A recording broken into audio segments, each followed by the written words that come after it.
All right, and so our final one comes from the divine command theory response, and that's from John Hare. And so he's again, when we do these, there's a lot more that's being said. These are kind of our points and summation. So again, we encourage to pick up the book if you have more maybe questions or wanting to read more in a broader context of these things. So to say that he's short and sweet is also a misnomer here, but they're working within kind of the framework that's given to them in the book as well. So John Harris says that he has very little to disagree in Hetzel's eloquent account of prophetic ethics, he says. This is not surprising because the basic structure of his account is generated by 3 divine commands reported in Micah 6:8. So, I mean, what better way to argue with a divine command theorist than to give him the divine commands to go and do things? So he's there. Micah 6:8, and what does Yahweh require of you but to do justice and to love kindness and to walk humbly with your God? So he says he's just going to mention just a few quibbles, that's what he calls them, I have with Hetzel's account. And then he's going to take the opportunity to say some things about what a divine command theorist is likely to hold about social justice, which, I mean, this is what I want to see. I want to see them say, that's good, but also my theory does it better. So yeah. I was excited to read that.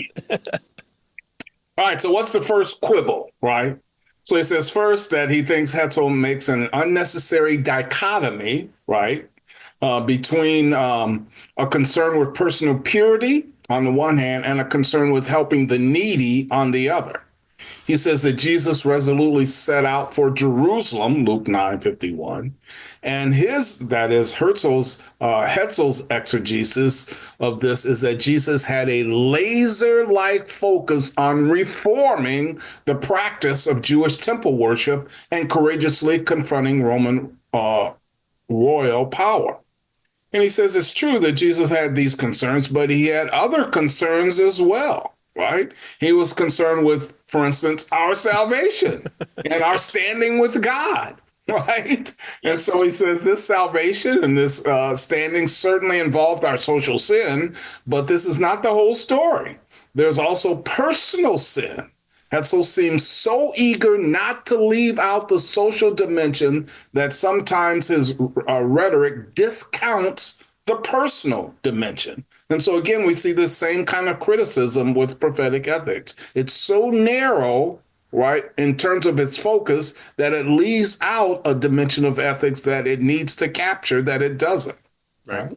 Right. And this is not to say to disparage Hetzel's walk of faith or claim. The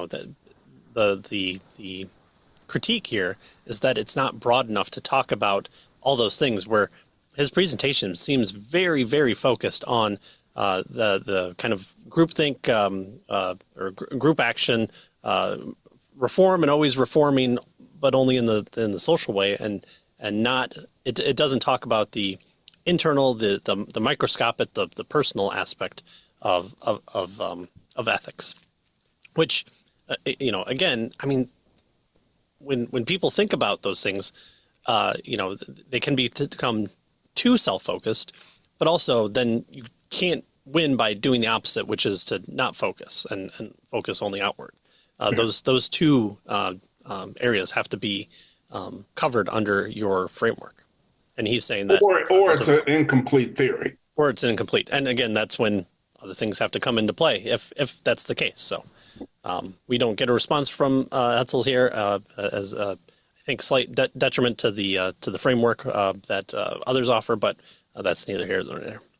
So Hare's second remark is closely linked to the first. He says Hetzel distinguishes a prophetic ethics from a priestly ethic and a zealot ethic. But it might be better to say that Jesus had roles as prophet, priest, and king, and he gives us a share in all 3 of these roles. Hetzel has emphasized the prophetic, and that is quite appropriate. But we have some responsibilities as Christians that derive from being stewards of the creation. So that would be the kingly portion of it, right? Sure. We're stewards, and so we have that's the king. So we're, yes, we have a prophetic perspective with regard to our responsibilities. Hmm. But we also have a what we might call kingly perspective with regard to our responsibilities, Right. right? Right. We see that in the garden, given dominion over the land to work it, to grow it. We see the naming of the beasts of the field and the other animals. And we see it with giving names to husbands and wives and also to their children of also that. And then the adoption into Christ makes us fellow brothers and sisters with Christ. And we're called to be like him, and whereas he's king, we're called kind of the princes of sharing in that, and to go into the world and to teach and baptize in the name, and that heraldness is to speak on behalf of the king, which is an important aspect of the Christian walk there. All right, so Hare goes on to say that Hetzel has emphasized the prophetic, and that's quite appropriate. But we do have some responsibilities as Christians that derive from being stewards of creation.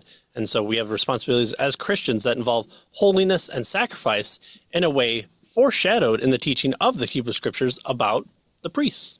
Well, there's a priestly perspective. Mm-hmm. So both prophet, priest, and king, that's how Jesus is described. And he says a certain aspects of each of those are part of our responsibilities too. How are we priests? Well, priest kind of, was the link between God and man. And by sharing the gospel, now we can bring, God can use us to bring this link between God and man. So there's a priestly aspect of it, right?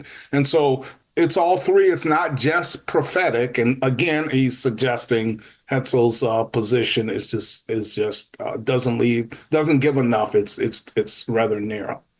His final quibble, he says, is about improvisation. The comparison of Jesus' teaching in the Christian life to playing jazz, what Hetzel was doing, he says, is brilliant and illuminating. But like all such comparisons, it has limits, and in this case, the limits are important. Did Jesus improvise on Scripture when he preached and taught? Right? So, for instance, in the Sermon on the Mount, he says, "You have heard that it was said, but I say." So is that improvisation? Well, he says, but we are also told in the same sermon that he comes not to abolish the law, but to fulfill it. So Right. what's going on here, right? Right. Again, you focus on you have heard it said to you, but then I say to you. So there the clash is coming out. It's not Jesus against Scripture. It's Jesus against those who are saying things. So Right, yes. right.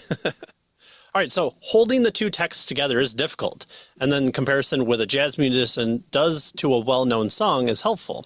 But we should also say that what Jesus does with the law is normative for us in a way that jazz musicians riff in a not normative for future improvisations on the same song. So again, that's one of the things about jazz is you go one night and you could hear kind of the same start, but it's always going to be kind of a different outcome in the end, or it could divert wildly. You could have the drum solo at the beginning and the guitar solo at the end, or they could be more low key instead of upbeat. So if the initial point gets us to the same or to different endpoints, then where does that improvisation kind of help in this regard, especially if we're wanting to say like, this is the way we should do something. We ought to do this. And so that seems to not be so helpful here. And he goes on to say that his point is simply that there is more to Jesus' authority than that of a master musician, whose example we want to emulate. Again, he says he's not disagreeing with Hetzel. He's just pointing out the need for more philosophical work. All right. And then finally, he gives us what we've kind of summarized here as his position with regard to this. He says the main point of his reply is to say more about the position of the divine command theorists about social justice. And the basic point, he says, of the theory, that is the divine command theory of ethics, is that it's God's command that makes something morally obligatory or morally forbidden. So if we want to know what our moral obligations are with regard to social justice, we should ask, what does God command? And Christian divine command theory, he says, tells us that we need the commands and the life of Jesus to give us a sense of what justice requires. We don't just look at what Jesus did with regard to, social justice and his prophetic work, but we also have to look at what he has commanded. And that helps us to understand what justice requires. And Right. so again, there's a criticism here of Hetzel as being too narrow in his perspective. Right. Is it appropriate to overturn all the tables, or are there certain particular tables we are to overturn? Yeah. Having your parents set a nice meal before you, overturning that table as a response to social injustice might not be the same perspective as what we see when the money changers and the traders of animals are conducting business within the confines of the temple of where the Gentiles are supposed to come in. There might be a little difference there when it comes to it.